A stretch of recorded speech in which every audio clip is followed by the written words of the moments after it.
Some people move on, but not us.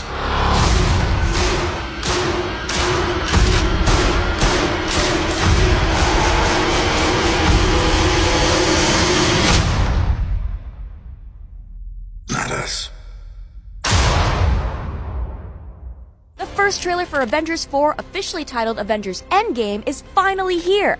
So let's break down the new trailer scene by scene and see what we can find, from costume changes to long-awaited returns. Here's everything we learned from our first look at Avengers Endgame.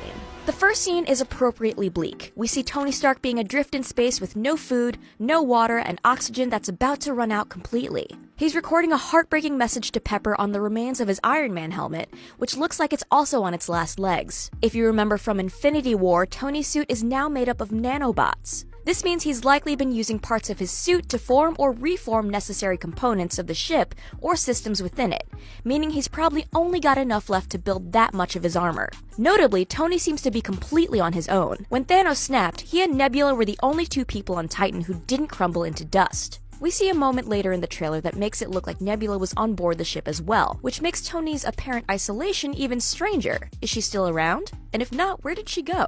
Also, it looks like Tony is in the Milano, the Guardians ship which brought them to Titan in the first place. If you couldn't already tell from Infinity War's final shot, Thanos was completely serious about living a quiet life somewhere in the galaxy as a farmer. So serious, in fact, that he's turned his gold armor into a scarecrow. It would probably be kind of cool if it weren't so insulting to all the lives that were lost. We have no real confirmation on this yet, but Bruce Banner seems to be studying a screen displaying portraits of the missing.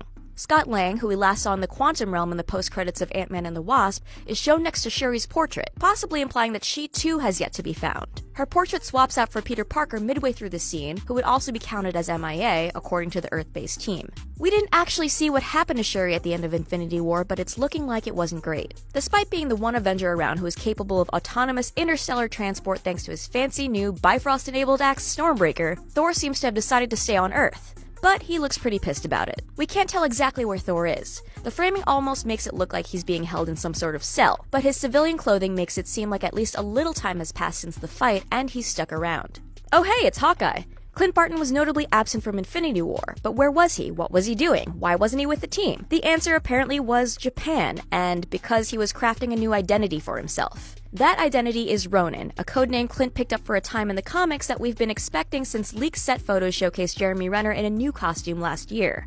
Ronin is less an archer than he is a sort of proto-samurai who uses swords more frequently than bows. We don't know what prompted Clint's change of heart, but judging by Nat's face when she sees him, it's coming as a surprise to everyone. Stranger still, he seems to have been fighting a group of people when Nat tracks him down. But who, after half the Earth's population was dusted, is left to fight in the streets of Tokyo? Here's Steve wearing his Winter Soldier-era stealth suit again. We may be mourning the loss of Steve's beard, but Captain America fans can celebrate the return of the fan-favorite blue and silver stealth suit as a consolation prize. Of course, this isn't the only bit of costuming making a return for Steve. He apparently kept his World War II-era compass complete with Peggy Carter's photo in it all this time. While this isn't surprising, it does cast a potentially interesting light on the rumored inclusion of time travel in the movie, and the shot does look suspiciously similar to the moments in Captain America: The First Avenger, just before Steve sent the Valkyrie into the ocean. Steve and Natasha are doing what they can to pull things together on Earth, and that has apparently involved coming up with a plan that, in Steve's words, "This is gonna work, Steve." I know it is. Because I don't know what I'm gonna do if it doesn't. We don't know enough about the plan itself to make any real guesses, but it is worth noting that the other survivors of the snap seem to be suspiciously absent from the proceedings. Notably Okoye, Rhodey, and Rocket, who were all in Wakanda when everything went south. At the end of the trailer, Scott Lang shows up at the Avengers compound, asking to be buzzed in. But as you may remember from Ant-Man and the Wasp's post-credits, Scott was sent into the Quantum Realm just moments before the snap dusted Hope, Hank Pym, and Janet Van Dyne.